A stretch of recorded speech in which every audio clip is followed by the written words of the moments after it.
Hello दोस्तों, आप सभी लोगों का हमारे यूट्यूब चैनल पर स्वागत है। जैसा कि पिछले वीडियो लेक्चर में हमने कक्षा 12 या कह सकते हैं इंटरमीडिएट के ग्रामर के सेक्शन में ट्रांसफॉर्मेशन के बारे में पढ़ा था कि ट्रांसफॉर्मेशन क्या होता है। हमने उसके डिफरेंट मेथड्स के बारे में पढ़ा था और हमने यह भी जाना था कि जो एडवर्ब टू होता है, ये एडवर्ब टू इसको किस प्रकार से वाक्य में आने पर रिमूव करें। ये सारी चीजें हमने पिछले वीडियो लेक्चर में सीख लिया था।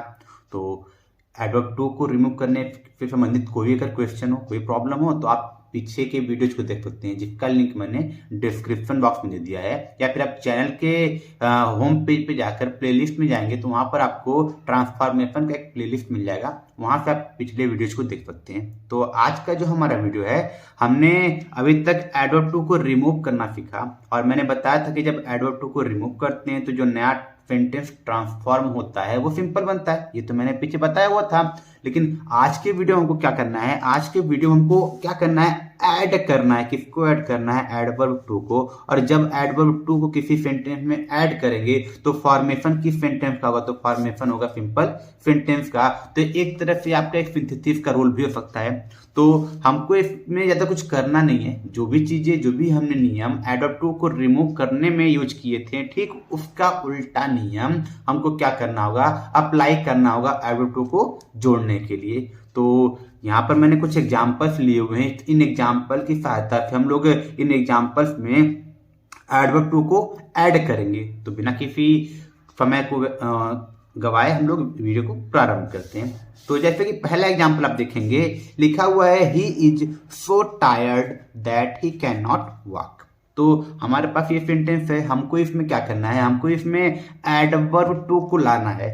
तो हमको याद होगा कि पिछले सेंटेंस हमने क्या सीखा था कि सो किसकी जगह आता था, सो आता था टू की जगह आता था। और जो ये दैट आता था, जैसे टू को सो में बदलते थे तो एडजेक्टिव या एडवर्ब के बाद दैट आता था। और उसके बाद हम लोग एक सब्जेक्ट लेते थे पहले सब्जेक्ट के अकॉर्डिंग। और ये जो वर्ब होता था, ये वर्ब इन्फिनेटिव फॉर्म में होता था एडवर्ब के रूप में। तो करना कुछ नहीं है, ये हमारे पास सेंटेंस दिया हुआ है। इसको जब हम लोग ट्रांसफॉर्म करेंगे इस सेंटेंस को, तो क्या हो जाएगा, पहले तो सब्जेक्ट लिखा जाएगा।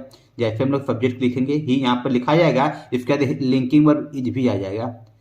वो किसकी वजह से आता था? एडवर्ब टू की वजह से आता था। तो यहां पर हम लोग क्या लिख देंगे, एडवर्ब टू लिखेंगे और इसके तुरंत बाद क्या आ जाएगा, एडजेक्टिव भी लिखा जाएगा। तो ये हो गया हमारा टायर्ड। आई थिंक यहां तक क्लियर है। अब जैसे ही आ गया तो टू आ गया, टायर्ड आ गया। हमको पता है कि ये जो दैट होता था, ये फिर ये ही होता था, फिर चाहिए कैन नॉट होता था। हम लोग खुद से लाते थे एडवर्ब टू को रिमूव करने के लिए। अब हम लोग एडवर्ब टू को जोड़ रहे हैं, इसकी इफ दैट को, इफ ही को और इफ कैन नॉट क्या करेंगे, रिमूव कर देंगे। और यहाँ पर क्या लिख देंगे, जो वर्ब की फर्स्ट फॉर्म मिलेगी उसको किस में बदल देंगे, इन्फिनेटिव फॉर्म में। तो ये हमारा रहा एडवर्ब टू का एडिशन। मतलब सेंटेंस में हमने इसको ट्रांसफॉर्म कर दिया है इस रूप में, और ये बनने वाला सेंटेंस क्या हो गया, ये सेंटेंस बन गया है सिंपल सेंटेंस। क्लियर है? तो एक बार दोबारा रिपीट करता हूं, करना कुछ नहीं है। जहां पर सो लिखा होगा उस सो की जगह हमको क्या करना होगा, एडवर्ब टू लिखना होगा। और ये जो कंजक्शन दैट होगा, दैट के बाद जो सब्जेक्ट होगा, कैन नॉट या कुड नॉट होगा, इसको रिमूव करके जो वर्ब की फर्स्ट फॉर्म मिलेगी उसको किस में बदल देंगे, उसको इन्फिनेटिव फॉर्म में बदल देंगे। ये बात क्लियर हो गया। आगे चलते हैं अगले एग्जांपल की तरफ, जो हमारा अगला एग्जांपल है। अगले एग्जांपल में क्या बोल रहा है कि she is over anxious for the safety of her son. अब मैंने एक चीज बताया था, जब ओवर का प्रयोग होता था या फिर एक्सट्रीमली का प्रयोग होता था तो वो किसकी जगह आता था, वो आता था एडवर्ब टू की जगह। मतलब ये पूरा सेंटेंस सेम रहना है, इस पूरे सेंटेंस में कहीं भी कोई चेंज नहीं करना है। बस जहां पर ये ओवर लिखा हुआ है, इस ओवर जो क्या लिख देंगे, सिर्फ और सिर्फ टू लिख देंगे। क्योंकि यहाँ पर हमने उसका जो नियम पढ़ा था, हमने बताया था कि जब जब एडवर्ब टू आ जाए और उसमें एडजेक्टिव आया हो, उसके बाद इन्फिनेटिव फॉर्म न दिया हो, तो उस टू को किस में बदलते थे, उस टू को बदलते थे ओवर में। उस टू किस में बदलते थे, एक्सट्रीमली में, एक्सेसिवली में बदलते थे, या फिर बियॉन्ड द प्रॉपर लिमिट में बदलते थे। तो यहाँ पर हमको दिख रहा है कि यहाँ पर ओवर है, तो इस ओवर किस में चेंज कर देंगे, एडवर्ब टू में। तो इसका जो ट्रांसफॉर्मेशन हो जाएगा, ये क्या हो जाएगा, she is too anxious for the safety of her son. तो ये इजी सा ट्रांसफॉर्मेशन हो गया। अब आप देखेंगे यहाँ पर एक ही सब्जेक्ट है, एक ही मेन वर्ब की तरह इस काम कर रहा है, तो ये सेंटेंस क्या बन गया है, ये सेंटेंस बन गया है सिंपल सेंटेंस। क्लियर है। आगे बढ़ते हैं अगले एग्जांपल की तरफ। अगले एग्जांपल हम लोग देखेंगे, तीसरा एग्जांपल हमारे पास है। उस तीसरे एग्जांपल में क्या बोल रहा है, it is so cold that one can not go out. तो इसका नियम भी मैंने बताया हुआ था पहले। तो दो चीजें जो बार बार रिपीट होंगी, सब्जेक्ट और लिंकिंग वर्ब, उसको लिख लेते हैं। यहाँ पर इट हो गया और इट के बाद इज आ गया। और हमको पता है कि सो किसकी जगह आता है, सो आता है एडवर्ब टू की जगह। तो यहाँ पर सो की जगह क्या लिख देंगे, एडवर्ब टू लिख देंगे। अब जैसे एडवर्ब टू लिखेंगे, इसके बाद जो एडजेक्टिव होगा वो भी लिखा जाएगा। तो हो गया कोल्ड, यहाँ पर हमने एडजेक्टिव लिख दिया cold, it is too cold. अब यहाँ पे दैट भी हटेगा। और हमको पता है वन कब आता था, जब सब्जेक्ट इट होता था तो हम लोग वन या वी का प्रयोग करते थे दूसरे क्लॉज में। लेकिन हम यहाँ पर सिंपल सेंटेंस बना रहे हैं, हम लोग एडवर्ब टू को ला रहे हैं, तो यहाँ से वन भी हट जाएगा, यहाँ से कैन नॉट भी हट जाएगा। बचेगा क्या, गो आउट। तो इसके पहले क्या लगा देंगे, टू, टू गो आउट। क्यों यहाँ पर टू लगा रहे हैं, ताकि जो ये वर्ब की फर्स्ट फॉर्म यहाँ पर दिख रहा है वो किस फॉर्म में चेंज हो जाए, वो चेंज हो जाए इन्फिनिटिव फॉर्म में। तो इस तरह से इस सेंटेंस का भी ट्रांसफॉर्मेशन हो गया है।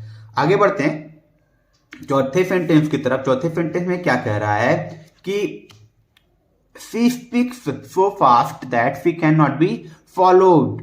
अब हमको यहाँ पर दिख रहा है, हमको दो चीजें इस सेंटेंस में दिखेंगी। पहली चीज क्या है कि नहीं, दो चीजें नहीं, दो चीज नहीं, एक ही चीज है। क्योंकि यहाँ पर हम देखेंगे कि जो दूसरा क्लॉज बना है दैट के बाद वाला, वो पैसिव वॉइस में लिखा गया है। तो एक नियम मैंने बताया था कि जब हमारा जो एडवर्ब टू वाला वाक्य हो वो पैसिव में हो तो उसका ट्रांसफॉर्मेशन पैसिव बनेगा। तो सेम वे में जब ये पैसिव में है तो इसका जो एडवर्ब टू वाला वाक्य बनेगा, एडवर्ब टू वाला सेंटेंस बनेगा, वो भी किस में बनेगा, वो भी पैसिव वॉइस में ही बनेगा। तो जब इसको ट्रांसफॉर्म करेंगे तो ये क्या हो जाएगा,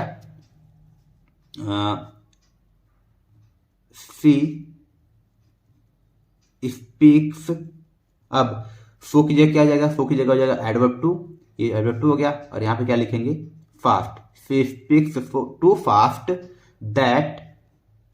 अब ये सॉरी, यहाँ से दैट हट जाएगा नहीं, क्योंकि हमको एडवर्ब टू ऐड कर रहे थे तो दैट आना नहीं है, क्योंकि जब एडवर्ब टू को रिमूव कर देते तब दैट आता था। तो यहाँ पे दैट हटाएंगे, दैट भी हटेगा, ये सी भी हटेगा, कैन नॉट भी हटेगा। बस ये जो बी दिख रहा है, बी के पहले क्या लगा देंगे, टू लगा देंगे, टू बी फॉलोड।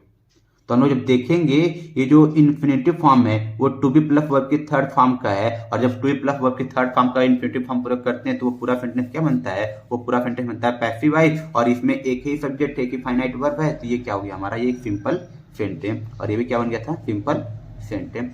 तो इस तरह से हमने यहाँ भी इसको सिंपल सेंटेंस बना लिया है। अगले एग्जाम्पल की तरफ चलते हैं। पांचवें एग्जाम्पल की तरफ क्या कह रहा है, it is so heavy that none can lift it. ये सेंटेंस बड़ा इंटरेस्टिंग है, क्योंकि अब देखेंगे कि यहाँ पर तो कैन नॉट नहीं आया हुआ है। जब कैन नॉट नहीं आया तो क्या करेंगे, तो पहले बेसिक रूल फॉलो कर लेते हैं। इट हो जाएगा, यहाँ पे लिखा जाएगा, इट के बाद इज भी आ जाएगा। और फो की जगह क्या हो जाएगा, फो की जगह हो जाएगा एडवर्ब टू। तो ये हो गया एडवर्ब टू। अब एडजेक्टिव भी लिखा जाएगा, हैवी, हैवी। अब देखिए ज्यादा घबराने की जरूरत नहीं है, दैट हटेगा। अब नन जो लिखा हुआ, नन तो खुद नेगेटिव फॉर्म है, नन क्या है, खुद नेगेटिव फॉर्म में है, इसलिए से कैन के बाद नॉट नहीं लगा हुआ है। तो हमको करना कुछ नहीं, इस नन को भी हटाना है, कैन को भी हटाना है, और लिफ्ट के पहले क्या लगाना है, टू लगा देना है। तो लिखेंगे it is too heavy to lift, lift हो गया। और यहाँ पर इट को रिमूव कर देंगे। इट को क्यों रिमूव करेंगे, क्योंकि यहाँ पर दो क्लॉज था तो इट का प्रयोग इफ इट की वजह से हुआ था। लेकिन यहाँ पर हम लोग एक ही सेंटेंस बना रहे हैं तो ऑलरेडी इट का प्रयोग हो गया है, क्लॉज तो बन नहीं रहा है, दैट्स व्हाई यहाँ से इट को भी रिमूव कर देंगे। आई थिंक ये बात समझ में आ गई होगी। आगे बढ़ते हैं अगले सेंटेंस की तरफ। अगला सेंटेंस क्या है, अगले सेंटेंस में क्या कह रहा है, अगले सेंटेंस में बोल रहा है कि he was cruel beyond the proper limit. अभी जस्ट मैंने ऊपर के एग्जाम्पल में बताया था, यहाँ पर जो मैंने एग्जाम्पल बताया था, एग्जाम्पल नंबर सेकेंड, कि जब ओवर आ जाए या फिर एक्सट्रीमली आ जाए, फिर एक्सेसिवली आ जाए, या फिर वाक्य के अंत में बियॉन्ड द प्रॉपर लिमिट आ जाए, तो उस केस में क्या करते हैं, इन शब्दों को हटाकर एडवर्ब टू को ऐड कर देते हैं। किसके बाद, लिंकिंग वर्ब या एडजेक्टिव, लिंकिंग वर्ब के बाद और एडजेक्टिव ठीक पहले। तो जब हम लोग इस सेंटेंस को हम लोग ट्रांसफॉर्म करेंगे छठवें वाले को, तो ये क्या बन जाएगा, कुछ करना नहीं है। यहाँ पर पहले तो ही लिखा जाएगा, ही हो गया, और वाज भी लिख देंगे। और जैसे लिखेंगे हमको मिल गया है, लिंकिंग वर्ब भी हो गया, और क्रूएल या एडजेक्टिव है, तीसरी पहले क्या लगा देंगे, एडवर्ब टू लगा देंगे। और उसके बाद एडजेक्टिव लिखकर सेंटेंस को कंप्लीट करेंगे, क्योंकि इस केस में एडवर्ब टू को रिमूव करके यहाँ पर क्या लिखा गया था, बियॉन्ड द प्रॉपर लिमिट, जो कि एडवर्ब टू का मतलब होता है। तो आई थिंक ये बातें समझ में आ गई होगी। अब बढ़ते हैं अगले सेंटेंस की तरफ। अगला सेंटेंस क्या कह रहा है, जो कि हमारा है 7वां वाला, the book is so costly that I can not by it. तो ये सेंटेंस हमको मिल गया। जब ये सेंटेंस मिल गया है तो हम लोग इसको ट्रांसफॉर्म करेंगे, तो ये क्या बनेगा हमारा, द बुक इज। यहां तक तो ठीक है, क्लियर है। अब इस फो की जगह क्या लिखेंगे, इस फो की जगह लिखेंगे एडवर्ब टू, तो ये क्या हो जाएगा, एडवर्ब टू हो गया। अब यहाँ पे कॉस्टली भी लिख लेंगे, तो हो गया कॉस्टली। अब जैसे लिखें यहाँ पे दैट हटेगा, लेकिन अब यहाँ पर बात सोचने वाली है कि अभी तक हमने जितना भी देखा कि पहले सब्जेक्ट के अकॉर्डिंग अगला सब्जेक्ट होता था, पहले सब्जेक्ट के अकॉर्डिंग ही अगला सब्जेक्ट हमारा होता था, लेकिन यहाँ पर इसका और इसका कोई रिलेशन नहीं है। और ऐसा कब होता था, जब हमने देखा था कि जब पहला सब्जेक्ट और दैट के बाद वाला सब्जेक्ट अलग हो, तब होता था जब वाक्य में किसका प्रयोग होता था, फॉर मी का। किसका, जब वो फॉर मी होता था, फॉर हिम होता था, फॉर देम होता था। तो इन्हीं को किस में बदलते थे, फॉर मी को बदलते थे आई में, फॉर हिम को बदलते थे ही में, फॉर देम को बदलते थे दे में, और भी इसी तरह चीजें थी। मतलब सीधे शब्दों में यहाँ पर हम देखेंगे कि सब्जेक्ट दोनों अलग अलग हैं, तो इसलिए आई को किस में चेंज कर देंगे, आई को चेंज कर देंगे फॉर मी में चेंज कर देंगे। तो यहाँ पर क्या हो जाएगा, फिर तुरंत बाद दैट को हटाकर क्या लिखेंगे, फॉर मी। अब यहाँ पे कैन नॉट भी रिमूव हो जाएगा, और जो बाई लिखा है उसके पहले क्या लगा देंगे, इन्फिनिटिव के वाला टू, मतलब ये हो जाएगा टू बाई। अब फिर से यहाँ पे इट को हटा देंगे। क्यों इट को हटा देंगे, क्योंकि इट का प्रयोग किसके लिए हुआ है, द बुक के लिए। यहाँ तो अलग अलग क्लॉज थे, तो दैट्स व्हाई इट का प्रयोग किया गया था। बट इन दिस सेंटेंस हम लोग क्या बना रहे हैं, सिंपल सेंटेंस बना रहे हैं, क्योंकि एडवर्ब टू से बनने वाला सेंटेंस सिंपल होता है। तो दैट्स व्हाई हमने यहाँ पर किसका प्रयोग किया, हमने इट का प्रयोग यहाँ पर नहीं किया है। आई थिंक ये बात भी समझ में आ गई होगी। अब आखिरी एग्जाम्पल की तरफ बढ़ते हैं। आखिरी एग्जाम्पल है, the room is so dirty that we can not fit in it. तो फिर से लिखेंगे, यहाँ पर क्या आ जाएगा, द रूम लिखा जाएगा, सब्जेक्ट है, उसके बाद लिंकिंग वर्ब इज भी हो जाएगा। अब सो की जगह क्या आ जाएगा, सो की जगह एडवर्ब टू आ जाएगा, तो हमने क्या लिख लिया, एडवर्ब टू।